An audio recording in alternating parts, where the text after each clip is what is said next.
ਉਹ ਸਾਰੀਆਂ ਆਉਣ ਵਾਲੀਆਂ ਜਿਨਸਾਂ ਦੇ ਲਈ ਉਸਨੇ ਆਪਣਾ ਪਿਆਰ ਦਿਖਾਇਆ। ਉਹ ਪਿਆਰ ਸਿਰਫ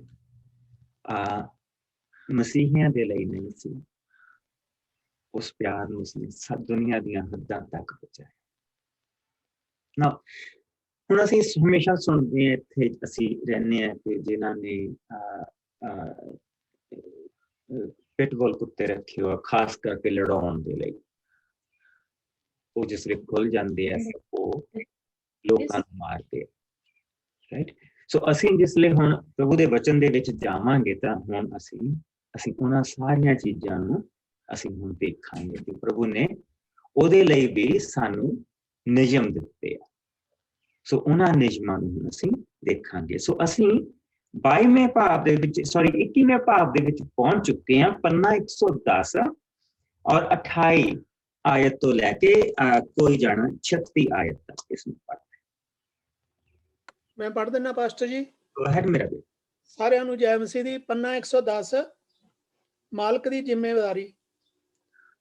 ਜੇਕਰ ਕੋਈ ਬਲਦ ਕਿਸੇ ਨੂੰ ਆਪਣੇ ਸਿੰਗਾਂ ਨਾਲ ਮਾਰ ਦੇਵੇ। ਅਸੀਂ ਚੈਪਟਰ ਕਿਹੜਾ? ਚੈਪਟਰ 21 ਆ। 21 ਚੈਪਟਰ 110 ਪੁਰਾਣੇ ਨੇਮ ਦਾ। ਬੁੱਕ ਕਿਹੜੀ ਆ? ਕੂਚ ਦੀ ਆ। ਮਾਲਕ ਦੀ ਜ਼ਿੰਮੇਵਾਰੀ। ਕੂਚ ਦੀ 11 ਦੀ 28 ਤੋਂ। ਜੇਕਰ ਕੋਈ ਬਲਦ ਕਿਸੇ ਨੂੰ ਆਪਣੇ ਸਿੰਗਾਂ ਨਾਲ ਮਾਰ ਦੇਵੇ ਤਾਂ ਉਸ ਨੂੰ ਵੀ ਪੱਥਰਾਂ ਨਾਲ ਮਾਰ ਦਿੱਤਾ ਜਾਵੇ, ਪਰ ਉਸ ਦੇ ਮਾਲਕ ਨੂੰ ਕੁਝ ਨਾ ਕਿਹਾ ਜਾਵੇ। ਪਰ ਜੇਕਰ ਉਹ ਬਲਦ ਪਹਿਲਾਂ ਮਾਰੂ ਖੰਡਾ ਹੈ, ਉਸ ਦੇ ਮਾਲਕ ਨੇ ਚੇਤਾਵਨੀ ਦੇਣ ਦੇ ਹੋਣ ਤੇ ਵੀ ਉਸ ਨੂੰ ਬੰਨ੍ਹ ਕੇ ਨਹੀਂ ਰੱਖਿਆ, ਉਸ ਬਲਦ ਤੋਂ ਕੋਈ ਆਦਮੀ ਜਾਂ ਔਰਤ ਮਰ ਜਾਂਦੀ ਹੈ ਤਾਂ ਉਸ ਬਲਦ ਨੂੰ ਉਸ ਦੇ ਮਾਲਕ ਸਮੇਤ ਪਥਰਾਓ ਕਰ ਦਿੱਤਾ ਜਾਵੇ। ਪਰ ਜੇਕਰ ਉਹ ਆਦਮੀ ਠਹਿਰਾਇਆ ਹੋਇਆ ਮੁੱਲ ਆਪਣੇ ਪ੍ਰਾਣਾਂ ਦੇ ਬਦਲੇ ਭਰਨ ਲਈ ਤਿਆਰ ਹੈ ਤਾਂ ਉਸ ਨੂੰ ਛੱਡ ਦਿੱਤਾ ਜਾਵੇ। ਜੇਕਰ ਉਹ ਬਲਦ ਕਿਸੇ ਮੁੰਡੇ ਜਾਂ ਕੁੜੀ ਨੂੰ ਮਾਰ ਦੇਵੇ ਤਾਂ ਇਸੇ ਨਿਯਮ ਦੀ ਪਾਲਣਾ ਉਸ ਦੇ ਲਈ ਵੀ ਕੀਤੀ ਜਾਵੇ।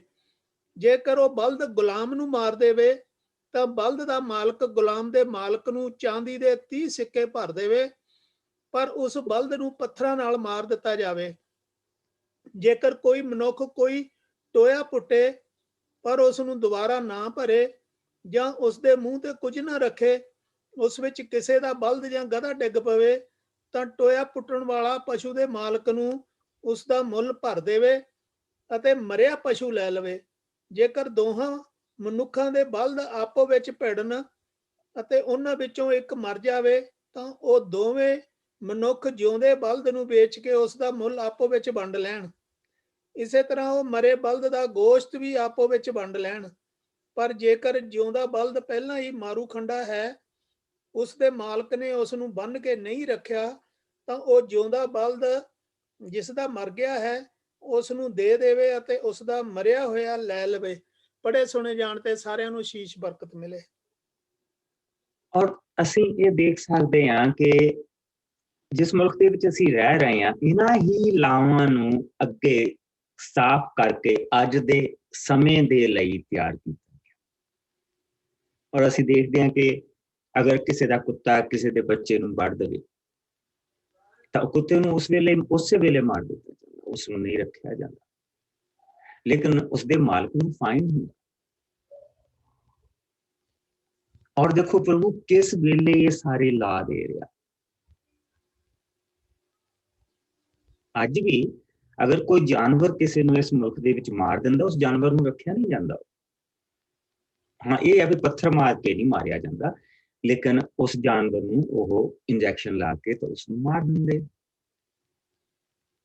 ਔਰ ਇਸੇ ਤਰ੍ਹਾਂ ਹੀ ਇੱਥੇ ਤੁਸੀਂ ਇਹ ਦੇਖੋ ਕਿ ਜੇ ਮਾਲਕ ਨੂੰ ਪਹਿਲਾਂ ਹੀ ਪਤਾ ਆ ਕਿ ਇਹ ਜਿਹੜਾ ਜਾਨਵਰ ਹੈ ਕਿਸੇ ਨੂੰ ਮਾਰ ਸਕਦਾ, ਕਿਸੇ ਤੇ ਸੱਟ ਲਾ ਸਕਦਾ, ਉਸਨੇ ਫਿਰ ਵੀ ਉਸਨੂੰ ਰੱਖਿਆ ਆ, ਤਾਂ ਉਸਨੂੰ ਉਸ ਮਾਲਕ ਨੂੰ ਵੀ ਬਰਾਬਰ ਫਾਈਨ ਹੋਏਗਾ। ਔਰ ਇਹਨਾਂ ਚੀਜ਼ਾਂ ਨੂੰ ਦੇਖੋ ਅਸੀਂ ਇੱਥੇ ਦੇਖਦੇ ਪਏ।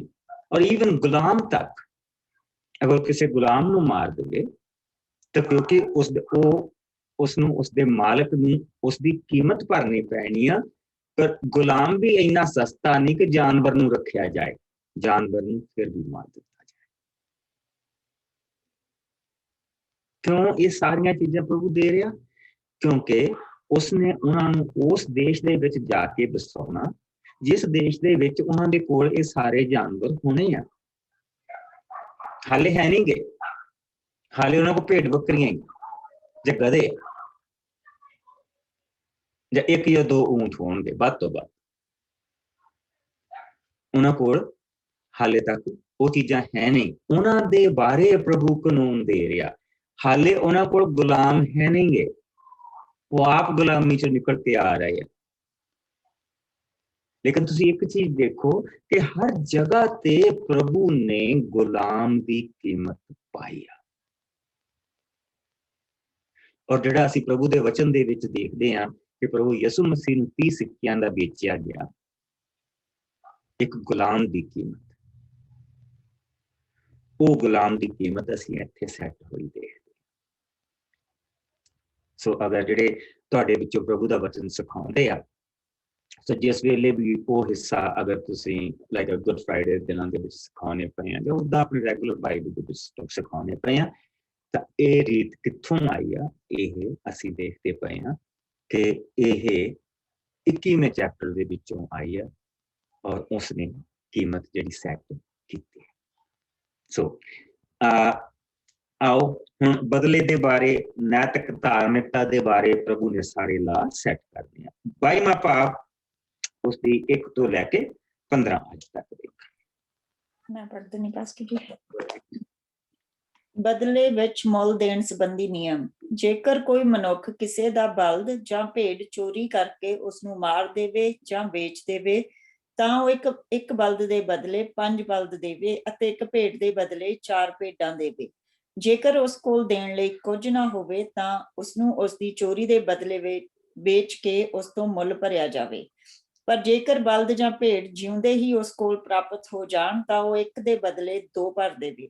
ਜੇਕਰ ਕੋਈ ਚੋਰੀ ਕਰਦਾ ਮਾਰਿਆ ਜਾਵੇ ਤਾਂ ਉਸਦੇ ਖੂਨ ਦਾ ਬਦਲਾ ਨਾ ਲਿਆ ਜਾਵੇ, ਪਰ ਜੇਕਰ ਇਹ ਕੰਮ ਕਰਦੇ ਦਿਨ ਚੜ੍ਹਾਵੇ ਤਾਂ ਉਸ ਖੂਨ ਦਾ ਮੁੱਲ ਭਰਿਆ ਜਾਵੇ। ਜੇਕਰ ਕਿਸੇ ਮਨੁੱਖ ਦੇ ਪਸ਼ੂ ਕਿਸੇ ਦੂਜੇ ਦੇ ਖੇਤ ਵਿੱਚੋਂ ਜਾਂ ਦਾਖ ਦੀ ਬਾੜੀ ਵਿੱਚੋਂ ਫਸਲ ਖਾ ਜਾਣ ਤਾਂ ਉਹਨਾਂ ਪਸ਼ੂਆਂ ਦਾ ਮਾਲਕ ਆਪਣੀ ਫਸਲ ਵਿੱਚੋਂ ਇਹਨਾਂ ਤੋਂ ਹੋਇਆ ਨੁਕਸਾਨ ਭਰ ਦੇਵੇ। ਜੇਕਰ ਕੋਈ ਮਨੁੱਖ ਆਪਣੇ ਖੇਤ ਵਿੱਚ ਅੱਗ ਲਾਵੇ ਪਰ ਉਸਦੇ ਨਾਲ ਉਸਦੇ ਗੁਆਂਢੀ ਦੀ ਫਸਲ ਵੀ ਸੜ ਜਾਵੇ ਤਾਂ ਉਹ ਆਪਣੇ ਗੁਆਂਢੀ ਦਾ ਹੋਇਆ ਨੁਕਸਾਨ ਪੂਰਾ ਕਰ ਦੇਵੇ।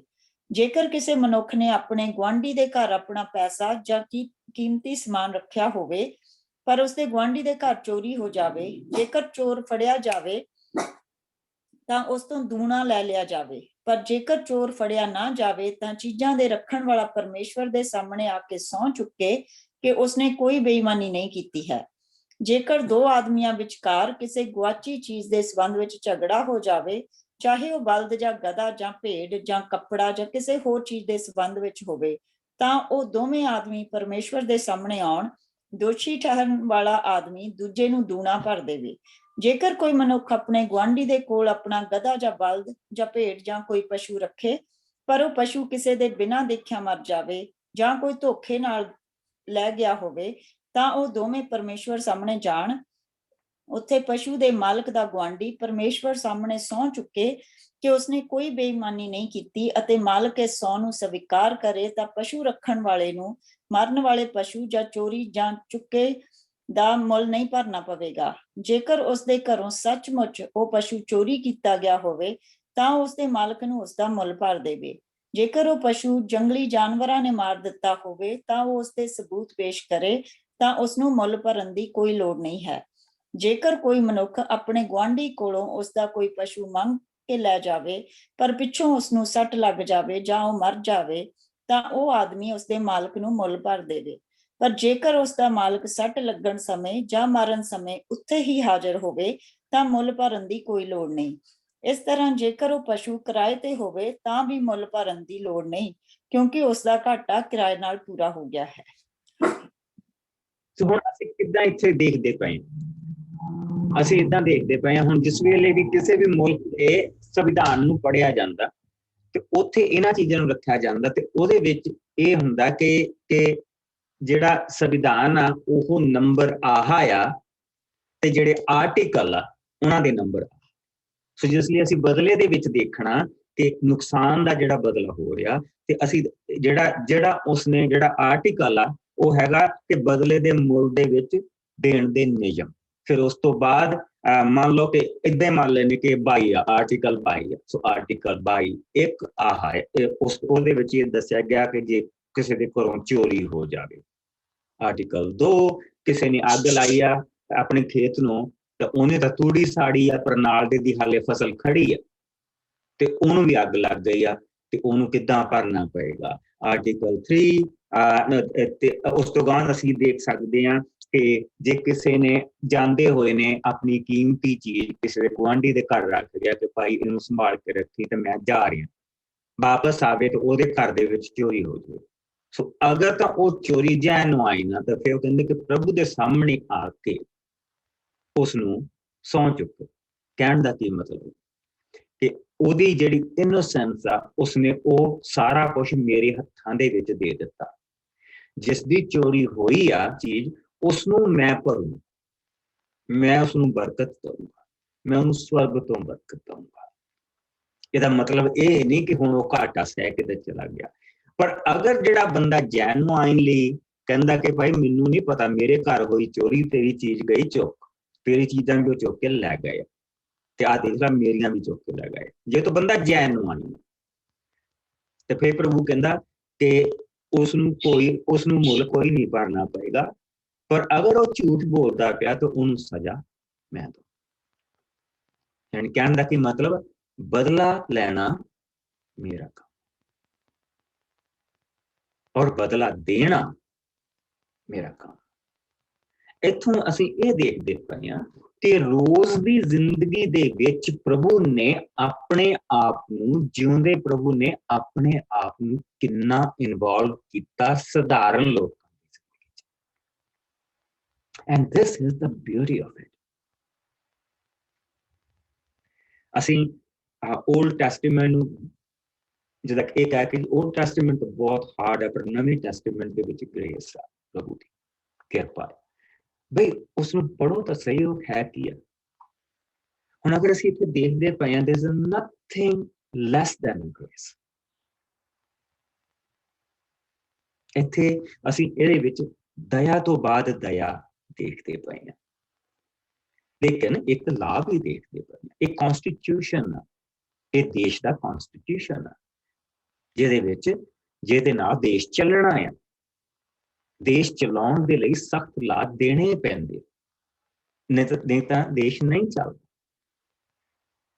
ਪਰ ਜਿੱਥੇ ਜੈਨੂਆਈਨ ਚੀਜ਼ ਆ ਕਿ ਇੱਕ ਬੰਦੇ ਨੇ ਆਪਣਾ ਸੂਟਕੇਸ ਨੂੰ ਭਾਵੇਂ 4 ਵਿੱਚ ਬੱਟੇ ਰੱਖੇ ਹੋਣ, ਉਹ ਲੋਕ ਲਾ ਕੇ ਉਹਨੂੰ ਦੇ ਦੇਵੇ ਤੇ ਉਹਦੇ ਘਰੋਂ ਚੋਰੀ ਹੋ ਜਾਵੇ ਤੇ ਕਹੇ ਭਾਈ ਉਹ ਚ ਤਾਂ ਮੇਰੇ ਗਹਿਣੇ ਸੀ, ਇਹ ਤਾਂ ਹੁਣ ਤੈਨੂੰ ਭਰਨੇ ਪੈਣੇ, ਤੇ ਉਹ ਬੰਦਾ ਕਿੱਥੋਂ ਭਰੂ? ਠੀਕ, ਉਹ ਕਹਿੰਦੇ ਮੇਰੇ ਸਾਹਮਣੇ ਆ, ਸਹੁੰ ਚੁੱਕ, ਔਰ ਜਿਹੜਾ ਦੂਜਾ ਬੰਦਾ ਉਸਨੂੰ ਮੰਨਣੀ ਪੈਣੀ। ਪਰ ਅਗਰ ਤੂੰ ਬੇਈਮਾਨੀ ਕਰਦਾ ਹੋਇਆ ਤੇ ਫਿਰ ਮੇਰਾ ਜਿਹੜਾ ਹੱਥ ਤੇਰੇ ਤੇ ਭਾਰਾ। ਯਾਨੀ ਕਿ ਮੈਂ ਹਰ ਰੋਜ਼ ਦੀ ਜ਼ਿੰਦਗੀ ਦੇ ਵਿੱਚ ਹਰ ਇੱਕ ਕੰਮ ਦੇ ਵਿੱਚ ਤੁਹਾਡੇ ਨਾਲ ਇਨਵੋਲਵ ਹੋਊਗਾ। This is the beauty of it। ਠੀਕ, ਸੋ ਕਿਉਂਕਿ ਇਹ ਲਾ ਅੱਗੇ ਜਾ ਕੇ ਦੁਆਰਾ ਆਉਣੀ ਹੈ, ਅੱਗੇ ਜਾ ਕੇ ਇਹਨਾਂ ਨੂੰ ਸਾਰਿਆਂ ਨੂੰ ਖੋਲ ਕੇ ਦੱਸਣਾ। So that's why we are going little bit faster in there. So ਆਓ ਅਸੀਂ ਹੁਣ 16 ਆਇਤ ਤੋਂ ਲੈ ਕੇ 31 ਆਇਤ ਤੱਕ ਦੇਖੀਏ।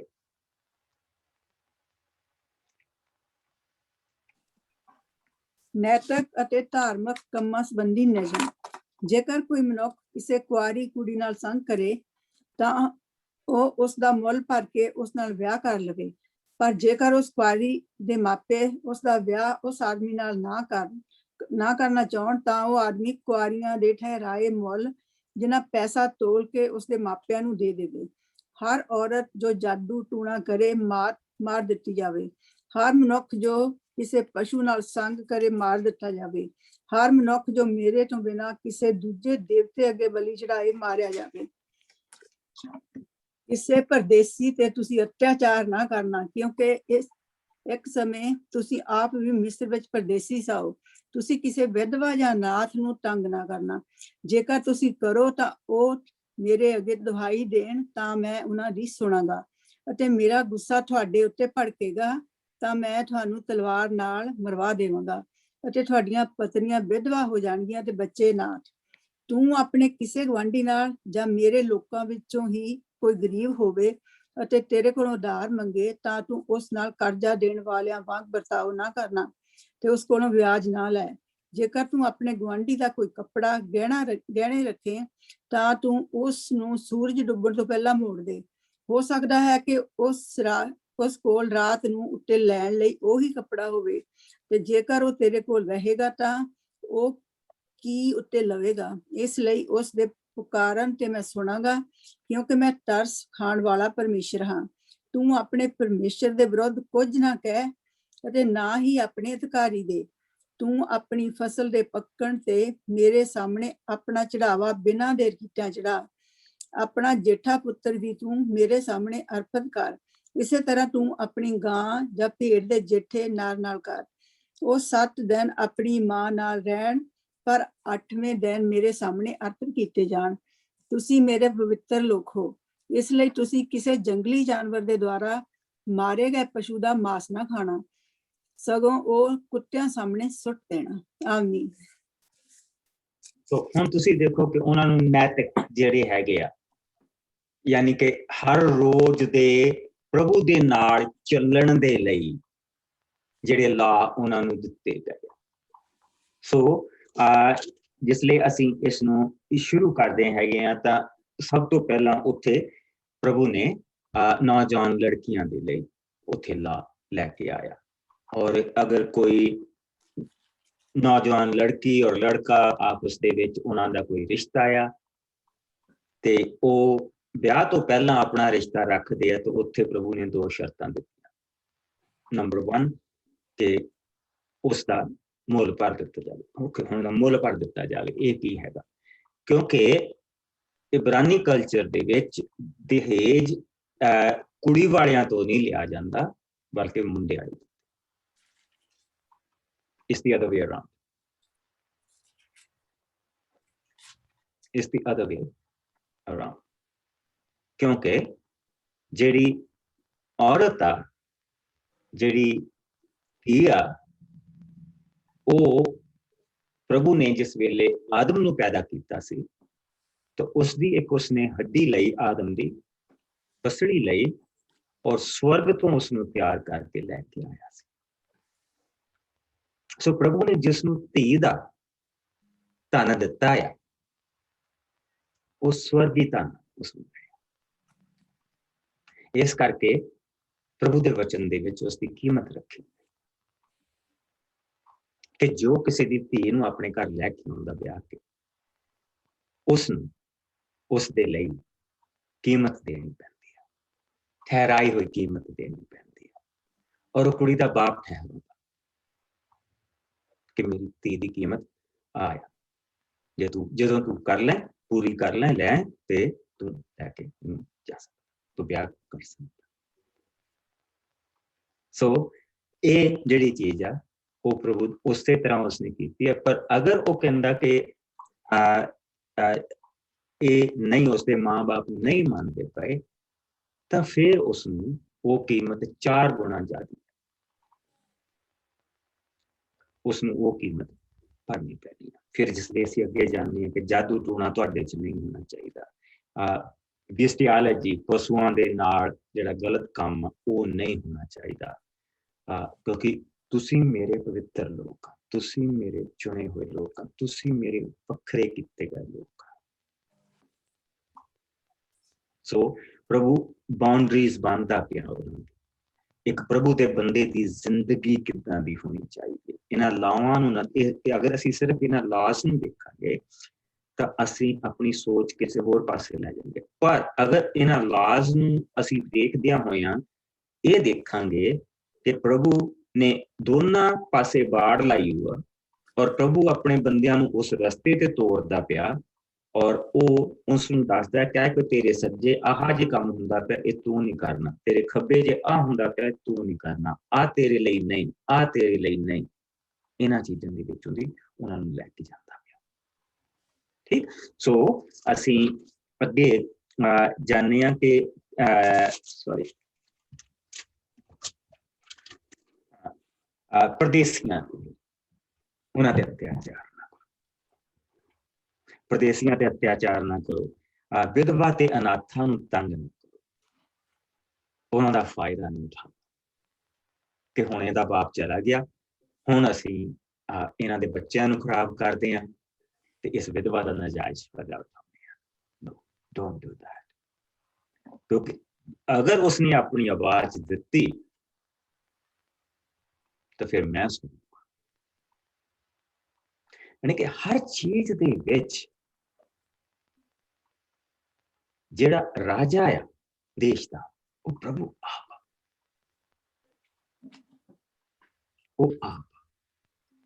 प्रभु ने उन्होंने प्राइम मिनिस्टर दिते हैं, प्रभु ने उन्होंने जज दिते हैं, प्रभु ने उन्होंने कोर्ट सिस्टम दिता, प्रभु ने उन्होंने ला दिते हैं जिन्हां दे अनुसार उन्होंने हुण एवरीडे ਦੀ ਜ਼ਿੰਦਗੀ ਜੀਣੀ ਆ, ਸਾਲਾਂ ਦੇ ਹਿਸਾਬ ਦੇ ਨਾਲ ਜ਼ਿੰਦਗੀ ਜੀਣੀ ਆ। 50 ਸਾਲ ਤੱਕ ਉਸਨੇ ਲਾ ਦੇਣੀ, 50 ਸਾਲਾਂ ਤੱਕ, ਇਹ ਨਹੀਂ ਕਿ 50 ਸਾਲਾਂ ਤੱਕ। ਇੱਕ ਲਾ ਏਦਾਂ ਦੇ ਵੀ ਹੋਣੇ ਜਿਹੜੇ 50 ਸਾਲ ਨੂੰ ਜਾ ਕੇ ਤੁਹਾਨੂੰ ਆਹ ਕਰਨਾ ਪੈਣਾ, 7 ਸਾਲਾਂ ਬਾਅਦ ਤੁਸੀਂ ਧਰਤੀ ਨੂੰ ਆਰਾਮ ਦੇਣਾ ਸੀ। ਗਾਂ ਜਾ ਕੇ ਪੜਾਂਗੇ ਉਸ ਬਾਰੇ ਕਿ ਕਿੱਦਾਂ ਪ੍ਰਭੂ ਇੱਕ ਇੱਕ ਚੀਜ਼ ਦੇ ਵਿੱਚ ਉਹਨਾਂ ਨੂੰ ਲਾ ਦੇ ਰਿਹਾ, ਉਹਨਾਂ ਨੂੰ ਕਾਨੂੰਨ ਦੱਸਦਾ ਪਿਆ, ਤੁਸੀਂ ਇਹਨਾਂ ਕਾਨੂੰਨਾਂ ਦੇ ਨਾਲ ਚੱਲਣਾ। ਕਿੱਦਾਂ ਤੁਹਾਡਾ ਰਿਸ਼ਤਾ ਧਰਤੀ ਦੇ ਨਾਲ ਸਹੀ ਹੋਣਾ ਚਾਹੀਦਾ, ਗਰੀਬਾਂ ਦੇ ਨਾਲ ਸਹੀ ਹੋਣਾ ਚਾਹੀਦਾ, ਅਨਾਥਾਂ ਦੇ ਨਾਲ ਸਹੀ ਹੋਣਾ ਚਾਹੀਦਾ, ਵਿਧਵਾਵਾਂ ਦੇ ਨਾਲ ਸਹੀ ਹੋਣਾ ਚਾਹੀਦਾ, ਜਾਨਵਰਾਂ ਦੇ ਨਾਲ ਸਹੀ ਹੋਣਾ ਚਾਹੀਦਾ। Isn't that amazing? ਕਿ ਇਹ ਜਿਹੜੀ ਪੁਸਤਕ ਆ ਜਿਹੜੀ ਸਾਨੂੰ ਦਿੱਤੀ ਗਈ ਆ, ਇਹ ਜਿੱਦਾਂ ਕਾਰ ਦੇ ਨਾਲ ਤੁਹਾਨੂੰ ਉਹ ਮਿਲਦੀ ਹੁੰਦੀ ਨਾ ਕਿਤਾਬ, ਕਾਰ ਦੇ ਇਹਨੂੰ ਕਿੱਦਾਂ ਇੰਸਟਰਕਸ਼ਨ ਮੈਨੂਅਲਸ ਮਿਲਦੇ ਹੁੰਦੇ, ਇਸ ਦੈਟ। ਠੀਕ, ਸੋ ਉਸ ਤੋਂ ਬਾਅਦ ਜਿਹੜੇ ਜਿਸਲੇ ਤੁਹਾਡੀ ਅਗਰ ਤੂੰ ਆਪਣੇ ਗੁਆਂਢੀ ਨੇ ਤੇਰੇ ਕੋ ਆਪਣਾ ਕੱਪੜਾ ਗਹਿਣੇ ਰੱਖਿਆ ਔਰ ਤੇਰੇ ਤੋਂ ਉਸਨੇ ਕੁਛ ਪੈਸੇ ਲਏ, ਉਸਨੇ ਕਿਹਾ ਕਿ ਮੈਨੂੰ ਇਹਨਾਂ ਪੈਸਿਆਂ ਦੀ ਲੋੜ ਆ ਮੇਰਾ ਕੁੜਤਾ ਮੈਂ ਤੈਨੂੰ ਦਿੰਦਾ ਤੇ ਮੈਂ ਸ਼ਾਮ ਨੂੰ ਮੋੜ ਦੂੰਗਾ।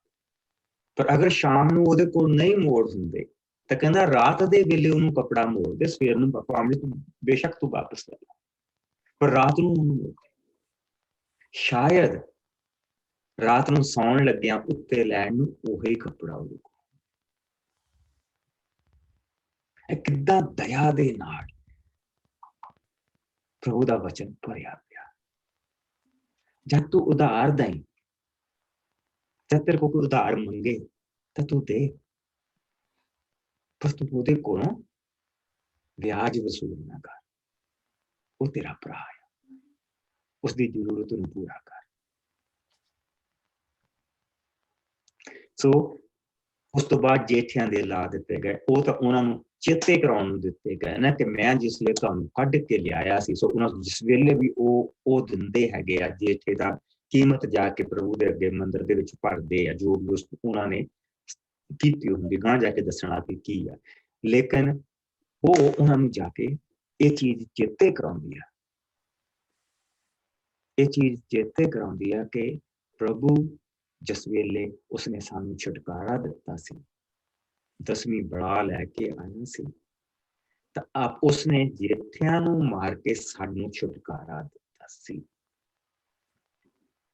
ਔਰ ਅਸੀਂ ਕੀ ਕਹਿੰਦੇ ਹਾਂ ਮਸੀਹੀ, ਉਸਨੇ ਆਪਣਾ ਜੇਠਾ ਦੇ ਕੇ ਸਾਨੂੰ ਛੁਟਕਾਰਾ ਦਿੱਤਾ। ਸੋ ਅਸੀਂ ਇਸ ਤੌਰ ਤੇ ਆਪਣੇ ਪ੍ਰਭੂ ਨੂੰ ਯਾਦ ਕਰਦੇ ਹਾਂ। ਸੋ ਅੱਗੇ ਜਿਹੜਾ ਉਸਨੇ ਇਹ ਸਾਰੇ ਲਾ ਕੇ ਆਉਂਦੇ ਰਿਹਾ ਪ੍ਰਭੂ। 31ਵੀਂ ਆਇਤ ਦੇਖੋ, ਤੁਸੀਂ ਮੇਰੇ ਪਵਿੱਤਰ ਲੋਕ ਹੋ, ਇਸ ਲਈ ਤੁਸੀਂ ਕਿਸੇ ਜੰਗਲੀ ਜਾਨਵਰ ਦੇ ਦੁਆਰਾ ਮਾਰੇ ਗਏ ਪਸ਼ੂ ਦਾ ਮਾਸ ਨਾ ਖਾਣਾ, ਸਗੋਂ ਉਹ ਤੁਸੀਂ ਕੁੱਤਿਆਂ ਦੇ ਸਾਹਮਣੇ ਸੁੱਟ ਦੇਣਾ।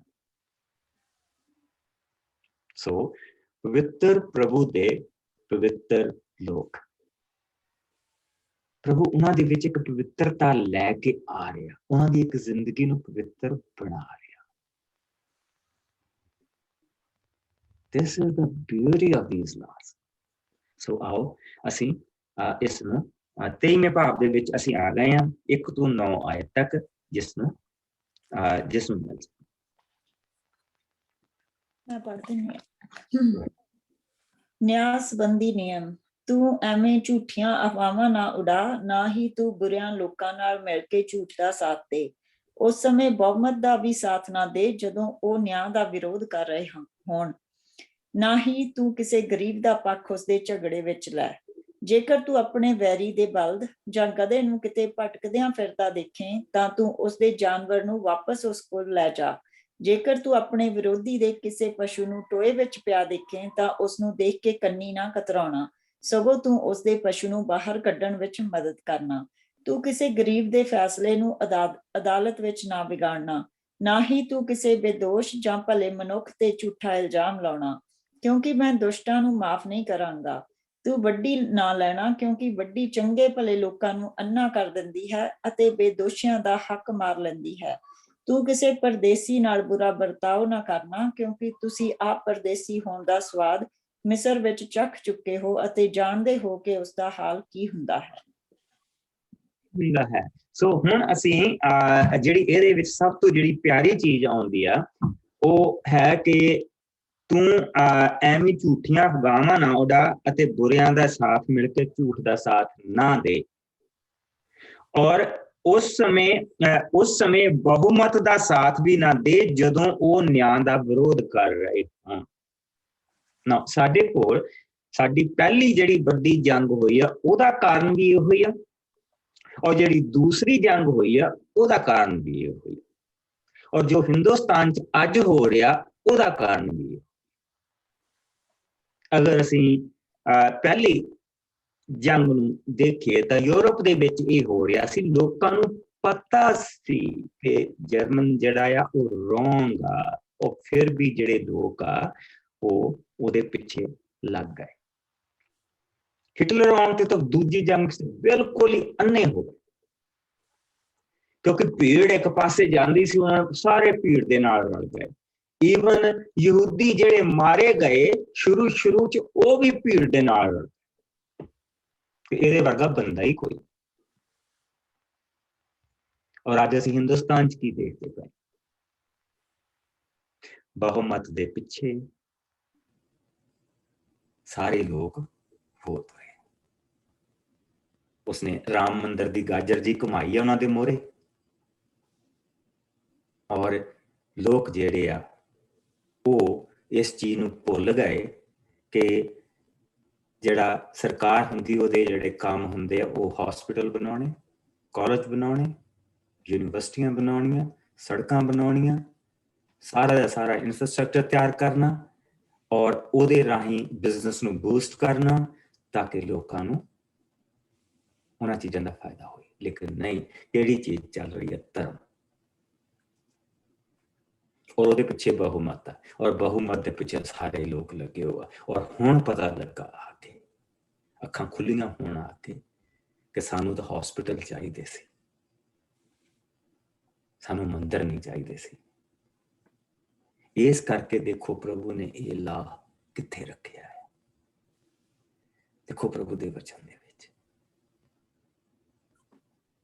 ਅਸੀਂ ਝਟ ਕਹਿੰਦੇ ਕਿੱਥੇ ਲਿਖਿਆ ਹੈ। ਦੇਖੋ ਸਾਰੀਆਂ ਚੀਜ਼ਾਂ ਪ੍ਰਭੂ ਨੇ ਲਿਖੀਆਂ, ਭਾਵੇਂ ਉਸਨੇ ਥੋੜੇ 'ਚ ਲਿਖੀਆਂ, ਥੋੜੇ ਦੇ ਵਿੱਚ ਹੀ ਬਹੁਤ ਜ਼ਿਆਦਾ ਆ। ਸੋ ਅਸੀਂ ਜਿਸ ਵੇਲੇ ਇਹ ਸਾਰੀਆਂ ਚੀਜ਼ਾਂ ਨੂੰ ਦੇਖਦੇ ਪਏ ਹਾਂ ਤੇ ਦੇਖੋ ਉਸਦੇ ਨਾਲ ਭਟਕਿਓਂ ਜਾਨਵਰਾਂ ਨੂੰ ਉਹਦੇ ਮਾਲਕ ਨੂੰ ਵਾਪਸ ਕਰਕੇ ਆ। ਉਸ ਤੋਂ ਬਾਅਦ ਗਰੀਬ ਦਾ ਕਿਸੇ ਦਾ ਜੇ ਫੈਸਲਾ ਸਹੀ ਹੋਇਆ ਉਹਨੂੰ ਵਿਗਾੜੀ ਨਾ। ਔਰ ਅਗਰ ਉਸ ਤੋਂ ਬਾਅਦ ਤੂੰ ਵੱਡੀ ਨਹੀਂ ਲੈਣੀ, ਚੰਗੇ ਭਲੇ ਬੰਦੇ ਨੂੰ ਅੰਨਾ ਕਰ ਦਿੰਦੀ ਹੈ। ਠੀਕ। ਹਿੰਦੁਸਤਾਨ 'ਚ ਜਿਸ ਲਈ ਕਿਸੇ ਦਾ ਵਿਆਹ ਹੁੰਦਾ ਤੇ ਉਸਨੂੰ ਪੁੱਛਦੇ ਕਿ ਇਹਦੀ ਜੌਬ ਕਿਹੜੀ ਆ। ਉਹ ਕਹਿੰਦੇ ਕਿ ਇਹ ਜਿੱਦਾਂ SSP ਲੱਗਾ ਆ, ਉੱਤੋਂ ਕਿੰਨੇ ਬਣਾਉਂਦਾ? ਤਨਖਾਹ ਨਹੀਂ ਪੁੱਛੀ ਜਾਂਦੀ, ਇਹ ਪੁੱਛਿਆ ਜਾਂਦਾ ਉੱਤੋਂ ਕਿੰਨੇ ਬਣਾਉਂਦਾ। ਫਿਰ ਉਹਦਾ ਕੀ ਹੁੰਦਾ, ਹਾਲ ਕੀ ਹੁੰਦਾ? ਹਾਲ ਕੌਣ ਭੁਗਤਦਾ? ਸਾਰੀ ਪਬਲਿਕ ਭੁਗਤਦੀ ਉਹ ਹਾਲ ਹੁੰਦਾ। ਸਾਰਾ ਸਿਸਟਮ ਅੰਨਾ ਹੋ ਗਿਆ ਉਹਦੇ ਨਾਲ। ਔਰ ਦੇਖੋ, ਇਹ ਸਾਰੀਆਂ ਚੀਜ਼ਾਂ ਪ੍ਰਭੂ ਦੇ ਵਚਨ ਦੇ ਵਿੱਚ ਲਿਖ ਹੋ ਗਈਆਂ। ਉਸ ਤੋਂ ਬਾਅਦ ਪਰਦੇਸੀਆਂ ਨੂੰ ਫੇਰ ਪ੍ਰਭੂ, ਕਿਸੇ ਪਰਦੇਸੀ ਦੇ ਨਾਲ ਬੁਰਾ ਵਰਤਾਵ ਨਾ ਕਰਨਾ, ਕਿਉਂਕਿ ਤੁਸੀਂ ਆਪ ਪਰਦੇਸੀ ਸੀ ਔਰ ਤੁਸੀਂ ਜਾਣਦੇ ਹੋ ਤੁਹਾਡਾ ਕੀ ਹਾਲ ਹੋਇਆ ਸੀ। ਔਰ ਇੱਥੋਂ ਅਸੀਂ ਇਹ ਦੇਖਦੇ ਪਏ ਹਾਂ ਪ੍ਰਭੂ ਨੇ ਕਿਉਂ ਉਹਨਾਂ ਨੂੰ 400 ਸਾਲ ਉੱਥੇ ਰੱਖਿਆ। ਇਹ ਦਇਆ ਦੇ ਜਿਹੜੇ ਲਾ ਉਹਨਾਂ ਨੂੰ ਦੇਣ ਦੇ ਲਈ, ਇੱਕ ਨਵਾਂ ਲਾ ਦੁਨੀਆ ਨੂੰ ਦੇਣ ਦੇ ਲਈ ਜੋ ਪ੍ਰਭੂ ਦਾ ਹੈ। ਔਰ ਇਸ ਕਰਕੇ ਪ੍ਰਭੂ ਯਿਸੂ ਮਸੀਹ ਨੇ ਕਿਹਾ ਸੀ ਕਿ ਜਿਹੜੀ ਵਿਵਸਥਾ ਆ, ਇਸਨੂੰ ਵਿਵਸਥਾ ਵੀ ਕਿਹਾ ਜਾਂਦਾ ਨਾ, ਜਿਹੜੀ ਵਿਵਸਥਾ ਦੀ ਟਿੱਪੀ ਔਰ ਬਿੰਦੀ, ਉਸਨੂੰ ਵੀ ਨਹੀਂ ਬਦਲਿਆ ਜਾ ਸਕਦਾ। ਇਹ ਜਿਹੜੀ ਵਿਵਸਥਾ ਸਾਨੂੰ ਇਹ ਉਸਦਾ ਮਤਲਬ। ਸੋ 7ਵਾਂ ਸਾਲ ਤੇ 7ਵਾਂ ਦਿਨ, ਬਿਊਟੀਫੁਲ। ਸੋ ਆਓ 10 ਤੋਂ 13 ਤੱਕ। 7ਵਾਂ ਸਾਲ ਤੇ 7ਵਾਂ ਦਿਨ, ਤੂੰ 6 ਸਾਲ ਆਪਣੇ ਖੇਤ ਵਾਹ ਕੇ ਬੀਜ ਅਤੇ ਉਹਨਾਂ ਵਿੱਚੋਂ ਫਸਲ ਕੱਟ, ਪਰ 7ਵੇਂ ਸਾਲ ਤੂੰ ਇਸ ਨੂੰ ਖਾਲੀ ਰਹਿਣ ਦੇ ਕਿ ਗਰੀਬ ਲੋਕ ਅਤੇ ਜੰਗਲੀ ਪਸ਼ੂ ਇਸ ਤੋਂ ਖਾਣ। ਇਸੇ ਤਰ੍ਹਾਂ ਤੂੰ ਆਪਣੀ ਦਾਖ ਦੀ ਬਾੜੀ ਅਤੇ ਜੈਤੂਨ ਦੇ ਬਗੀਚੇ ਨਾਲ ਕਰ। ਤੂੰ 6 ਦਿਨ ਕੰਮ ਕਰ, ਪਰ 7ਵੇਂ ਦਿਨ ਆਰਾਮ ਕਰਕੇ ਤੇਰੇ ਬਲਦ ਅਤੇ ਗਧੇ ਨੂੰ ਵੀ ਆਰਾਮ ਮਿਲੇ। ਇਹ ਕਰਨ ਤੇ ਤੇਰੇ ਗੁਲਾਮ ਵੀ ਆਰਾਮ ਕਰਨ। ਜੋ ਮੈਂ ਤੈਨੂੰ ਕਿਹਾ ਹੈ ਇਸ ਤੇ ਧਿਆਨ ਕਰ। ਤੂੰ ਦੂਜੇ ਦੇਵਤਿਆਂ ਦੀ ਉਪਾਸਨਾ ਨਾ ਕਰਨਾ, ਇੱਥੋਂ ਤੱਕ ਕਿ ਉਹਨਾਂ ਦੇ ਨਾਂ ਤੱਕ ਨਾ ਲੈਣਾ। ਉਹਨਾਂ ਦੇ ਨਾਮ ਤੱਕ ਨਾ ਲੈਣਾ। ਲੇਕਿਨ ਉਹ ਉਹਨਾਂ ਦੇ ਨਾਮ ਆਪਣੇ ਦਿਲਾਂ ਦੇ ਵਿੱਚ ਲੈ ਕੇ ਆਏ ਹੋ ਆ, ਔਰ ਅਸੀਂ ਦੇਖਣਾ ਉਹਨਾਂ ਨੇ ਕਰਨਾ ਕੀ ਆ। ਉੱਥੋਂ ਸਾਨੂੰ ਪਤਾ ਲੱਗਣਾ ਪ੍ਰਭੂ ਇਹ ਚੀਜ਼ਾਂ ਕਿਉਂ ਕਹਿ ਰਿਹਾ, ਕਿ ਉਹਨਾਂ ਦੇ ਨਾਂ ਤੋਂ ਆਪਣੇ ਬੁੱਲਾਂ ਤੱਕ ਨਹੀਂ ਲੈ ਕੇ ਆਉਣੇ। ਸੋ ਲੇਕਿਨ ਇਸ ਦੇ ਵਿੱਚ ਦੇਖੋ, ਸਭ ਤੋਂ ਪਹਿਲਾਂ ਧਰਤੀ ਨੂੰ ਆਰਾਮ ਮਿਲੇ। ਜੇ ਆਹ ਖੇਤ ਮੈਂ ਇਸ ਸਾਲ ਵਾਇਆ ਤਾਂ ਹਰੇਕ ਖੇਤ ਨੂੰ ਵੰਡ ਦੇ ਹਿੱਸਿਆਂ ਦੇ ਅਨੁਸਾਰ, ਔਰ ਉਸ ਧਰਤੀ ਨੂੰ ਵੀ 7ਵੇਂ ਸਾਲ ਆਰਾਮ ਦੇ। ਔਰ ਜੇ ਉਹਦੇ ਵਿੱਚ ਕੁਝ ਉੱਗੇ ਤਾਂ ਗਰੀਬਾਂ ਨੂੰ ਲੈ ਜਾਣ ਦੇ, ਜਾਨਵਰਾਂ ਨੂੰ ਖਾ ਲੈਣ ਦੇ। ਔਰ ਇਸੇ ਤਰ੍ਹਾਂ ਤੂੰ 7ਵੇਂ ਦਿਨ ਤੂੰ ਵੀ ਆਰਾਮ ਕਰ। ਉਸ ਦਿਨ ਤੂੰ ਆਪਣੇ ਜਾਨਵਰ ਨੂੰ ਆਰਾਮ ਕਰਨ ਦੇ, ਉਸ ਦਿਨ ਤੂੰ ਆਪਣੇ ਨੌਕਰ ਨੂੰ ਆਰਾਮ ਕਰਨ ਦੇ। ਔਰ ਇਹ ਚੀਜ਼ਾਂ ਜਿਹੜੀਆਂ ਪ੍ਰਭੂ ਦੇ ਰਿਹਾ ਉਹਨਾਂ ਨੂੰ, ਇਹ ਜਿਹੜੀਆਂ ਚੀਜ਼ਾਂ ਉਹਨਾਂ ਨੂੰ ਦੇ ਰਿਹਾ, ਤੁਸੀਂ ਦੇਖੋ ਇਸ ਦੇ ਵਿੱਚ ਕਿੰਨੀ ਬਰਕਤ ਆ। ਔਰ ਬਰਕਤ ਪਤਾ ਕਿਉਂ ਮਿਲਦੀ ਪਈ ਆ? ਜਿਹੜੇ ਬਿਲਕੁਲ ਵਿਚਾਰੇ ਲੋ ਗ੍ਰੇਡ ਦੇ ਉੱਤੇ ਬੈਠੇ ਹੋ, ਗੁਲਾਮ ਜਿਸ ਨੂੰ ਇੱਕ ਦਿਨ ਆਰਾਮ ਦਾ ਮਿਲਦਾ ਪਿਆ, ਜਾਨਵਰ ਜਿਹੜੇ ਇੱਕ ਦਿਨ ਆਰਾਮ ਕਰ ਸਕਦੇ, ਖੇਤ ਨੂੰ ਆਰਾਮ ਮਿਲਦਾ ਪਿਆ। ਔਰ ਉਸ ਖੇਤ ਦੇ ਵਿੱਚ ਜੇ ਫਸਲ ਉਗ ਪਵੇ ਤਾਂ ਉਹ ਗਰੀਬਾਂ ਨੂੰ ਲੈ ਜਾਣ ਦੇ, ਜਾਨਵਰਾਂ ਨੂੰ ਖਾਣ ਦੇ। ਅੰਗੂਰ ਦੀ ਜਿਹੜੀ ਤੇਰੀ ਬਾੜੀ ਆ, ਕਿਉਂਕਿ ਦਾਖਰਸ ਉੱਥੇ ਬਹੁਤ ਬਣਦੀ ਆ, ਉਸਦੇ ਓਲਿਵਸ ਬਹੁਤ ਹੁੰਦੇ ਉੱਥੇ। ਸੋ 7ਵੇਂ ਸਾਲ ਤੂੰ ਆਪਣੀ ਬਾੜੀ ਦੇ ਵਿੱਚੋਂ ਫਸਲ ਨਹੀਂ ਤੋੜਨੀ, ਉਹ ਗਰੀਬਾਂ ਨੂੰ ਲੈ ਜਾਣ ਦੇ। ਆਪਣੇ ਦੂਜਿਆਂ ਖੇਤਾਂ ਦੇ ਜਿਹੜੇ ਤੂੰ ਰੱਖੇ ਹੋ, ਸੋ ਉਹ ਅੱਜ ਹੁਣ ਤਾਂ ਬਹੁਤ ਚੀਜ਼ਾਂ ਬਦਲ ਗਈਆਂ, ਪਰ ਜਿਹੜੇ ਅੱਜ ਵੀ ਜਿਹੜੇ ਯਹੂਦੀ ਜਿਹੜੇ ਲਾਜ਼ ਨੂੰ ਰੱਖਦੇ ਆ, ਉਹਨਾਂ ਨੇ ਆਪਣੇ ਸਾਰਿਆਂ ਖੇਤਾਂ ਨੂੰ 7 ਦੇ ਵਿੱਚ ਵੰਡਿਆ ਹੁੰਦਾ। ਉਸਨੇ ਇਸ ਸਾਲ ਇਹਨੂੰ ਆਰਾਮ ਦਿੰਦੇ ਪਏ ਆ, ਅਗਲੇ ਸਾਲ ਇਹਨੂੰ ਆਰਾਮ ਦਿੰਦੇ ਪਏ ਆ, ਉਸ ਤੋਂ ਅਗਲੇ ਸਾਲ ਅਗਲੇ ਨੂੰ ਆਰਾਮ ਦਿੰਦੇ ਪਏ ਆ, ਉਹ ਆਰਾਮ ਦਿੰਦੇ ਧਰਤੀ ਨੂੰ। ਪਰ ਉਸ ਦੇ ਵਿੱਚੋਂ ਜੇ ਆਪਣੇ ਆਪ ਚੀਜ਼ਾਂ ਮੁੱਕ ਪੈਣ, ਉਹ ਗਰੀਬ ਉੱਥੋਂ ਲੈ ਕੇ ਜਾ ਸਕਦੇ। ਔਰ ਇਸ ਕਰਕੇ ਜਿਹੜੇ ਪੈਲਸਟੀਨੀਅਨ ਪੀਪਲ ਆ ਉਹ ਇਜ਼ਰਾਈਲ ਦੇ ਵਿੱਚ ਕੰਮ ਕਰਨ ਆਉਂਦੇ। ਜਿੰਨੀਆਂ ਮਰਜ਼ੀ ਖਬਰਾਂ ਅਸੀਂ ਬਣਾ ਲਈਏ। ਸੋ ਆਓ ਅਸੀਂ ਇੱਕ ਹਿੱਸਾ ਹੋਰ ਦੇਖਦੇ ਹਾਂ, 3 ਵੱਡੇ ਤਿਉਹਾਰ ਜਿਹੜੇ ਪ੍ਰਭੂ ਨੇ ਦੇਣੇ ਆ, ਫਿਰ ਇਸ ਦੇ ਨਾਲ ਅਸੀਂ ਇਸ ਨੂੰ ਅੱਜ ਪੂਰਾ ਕਰਦੇ ਹਾਂ। ਸੋ 14 ਤੋਂ ਲੈ ਕੇ 19 ਤੱਕ 3 ਵੱਡੇ ਤਿਉਹਾਰ। ਤੂੰ ਸਾਲ ਵਿੱਚ 3 ਤਿਉਹਾਰ ਮੇਰੇ ਨਾਂ ਦੇ ਲਈ ਮਨਾਉਣਾ। ਅਬੀਬ ਦੇ ਮਹੀਨੇ ਵਿੱਚ ਠਹਿਰਾਏ ਸਮੇਂ ਤੇ ਤੂੰ ਤਿਉਹਾਰ ਮਨਾਉਣਾ, ਕਿਉਂਕਿ ਇਸ ਮਹੀਨੇ ਵਿੱਚ ਤੁਸੀਂ ਮਿਸਰ ਦੇਸ਼ ਤੋਂ ਬਾਹਰ ਨਿਕਲੇ ਸੋ। ਇਸ ਦਿਨ ਤੁਸੀਂ ਮੇਰੀ ਆਗਿਆ ਅਨੁਸਾਰ ਖਮੀਰੀ ਰੋਟੀ ਖਾਣਾ। ਕੋਈ ਜਾਨਵੀ ਮੇਰੇ ਸਾਹਮਣੇ ਖਾਲੀ ਹੱਥੀਂ ਨਾ ਆਵੇ। ਤੂੰ ਬਿਜਾਈ ਦੇ ਆਰੰਭ ਵਿੱਚ ਤਿਉਹਾਰ ਮਨਾਉਣਾ ਅਤੇ ਇਸੇ ਤਰ੍ਹਾਂ ਫਸਲ ਵੱਢ ਚੁੱਕਣ ਦੇ ਪਿੱਛੋਂ ਵੀ। ਸੋ ਇਹਨਾਂ 3 ਤਿਉਹਾਰਾਂ ਸਮੇਂ 3 ਵਾਰ ਤੁਸੀਂ ਪ੍ਰਭੂ ਪਰਮੇਸ਼ਰ ਦੇ ਸਾਹਮਣੇ ਆਉਣਾ।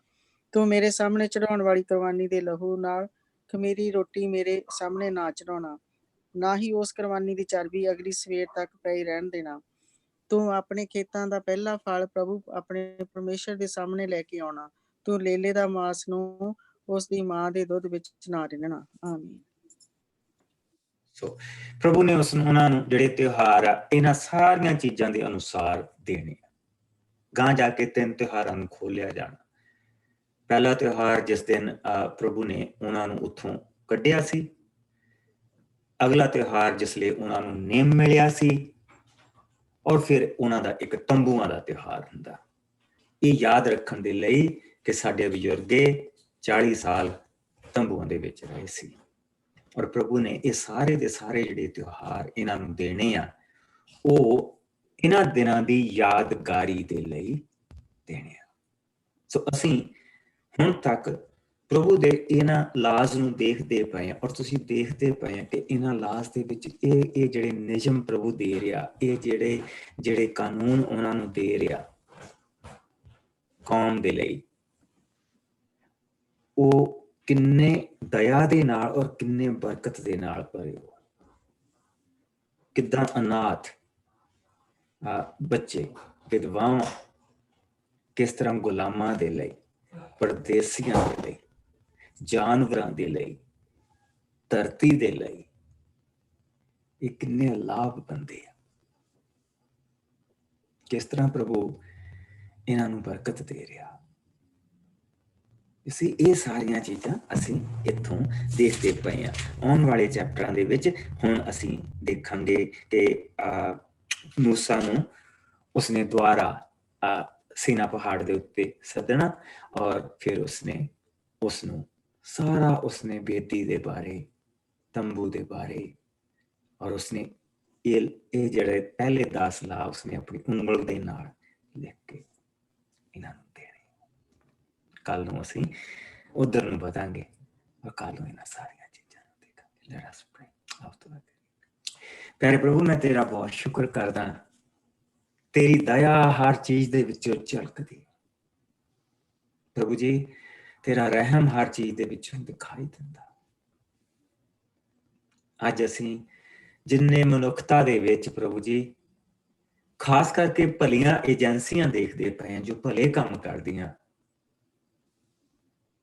ਉਹਨਾਂ ਦੇ ਵਿੱਚੋਂ ਪ੍ਰਭੂ ਜੀ ਇਹਨਾਂ ਚੀਜ਼ਾਂ ਦੀ ਕਿਸ ਤਰ੍ਹਾਂ ਮਹਿਕ ਆ ਰਹੀ ਹੈ, ਜੋ ਇੱਕ ਵੇਲੇ ਪ੍ਰਭੂ ਜੀ ਤੂੰ ਆਪਣੀ ਉਸ ਕੌਮ ਨੂੰ ਦਿੱਤੇ ਸੀ ਜੋ ਗੁਲਾਮ ਸੀ, ਔਰ ਉਹਨਾਂ ਨੂੰ ਗੁਲਾਮੀ ਦੇ ਵਿੱਚੋਂ ਕੱਢ ਕੇ ਲੈ ਕੇ ਆਇਆ ਸੀ। ਘਰਾਨੇ ਨੂੰ ਪ੍ਰਭੂ ਜੀ ਤੂੰ ਕਬੀਲੇ ਦੇ ਵਿੱਚ ਬਦਲ ਦਿੱਤਾ, ਕਬੀਲੇ ਨੂੰ ਕਬੀਲਿਆਂ ਦੇ ਵਿੱਚ, ਔਰ ਕਬੀਲਿਆਂ ਨੂੰ ਇੱਕ ਵੱਡੀ ਕੌਮ ਦੇ ਵਿੱਚ ਬਦਲ ਦਿੱਤਾ। ਉਸ ਕੌਮ ਨੂੰ ਦੇਸ਼ ਦਿੱਤਾ, ਕਾਨੂੰਨ ਦਿੱਤਾ, ਜੱਜ ਦਿੱਤੇ, ਨਬੀ ਦਿੱਤੇ। ਇਹ ਸਭ ਬਰਕਤਾਂ ਪ੍ਰਭੂ ਜੀ ਅਸੀਂ ਦੇਖਦੇ ਪਏ ਹਾਂ। ਪ੍ਰਭੂ ਜੀ, ਅੱਜ ਅਸੀਂ ਐਸੇ ਸਮੇਂ ਦੇ ਵਿੱਚ ਬੈਠੇ ਜਿੱਥੇ ਤੂੰ ਸਾਨੂੰ ਯਿਸੂ ਦਿੱਤਾ, ਜੋ ਇਹਨਾਂ ਸਭ ਚੀਜ਼ਾਂ ਦੀ ਸੰਪੂਰਨਤਾ।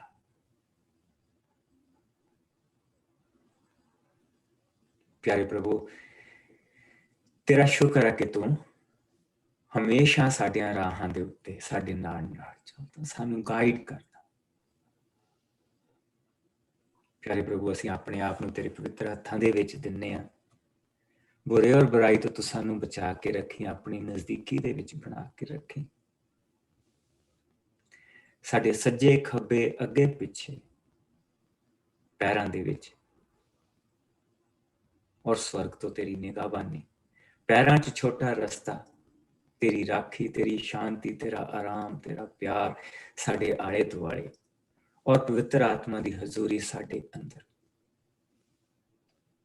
ਬੇਟੇ ਦਾ ਸਾਥ, ਤੇਰੀ ਨਿਗਾਹਬਾਨੀ ਸਾਡੇ ਸਭ ਦੇ ਨਾਲ ਬੁਰੇ ਔਰ ਬੁਰਾਈ ਤੋਂ ਬਚਾ ਕੇ ਰੱਖੀ ਔਰ ਆਪਣੀ ਨਜ਼ਦੀਕੀ 'ਚ ਬਣਾ ਕੇ ਰੱਖੀ, ਮਸੀਹ ਯਿਸੂ ਦੇ ਮਿੱਠੇ ਔਰ ਪਿਆਰੇ ਨਾਮ 'ਚ ਆਮੀਨ। Bless you. ਪ੍ਰਭੂ ਤੁਹਾਨੂੰ ਸਭ ਨੂੰ ਬਰਕਤ ਦੇ। ਕੱਲ ਨੂੰ ਸੇਮ ਟਾਈਮ ਮਿਲਾਂਗੇ ਔਰ ਕੱਲ ਨੂੰ ਆਪਾਂ ਇਸ ਨੂੰ ਅੱਗੇ ਲੈ ਕੇ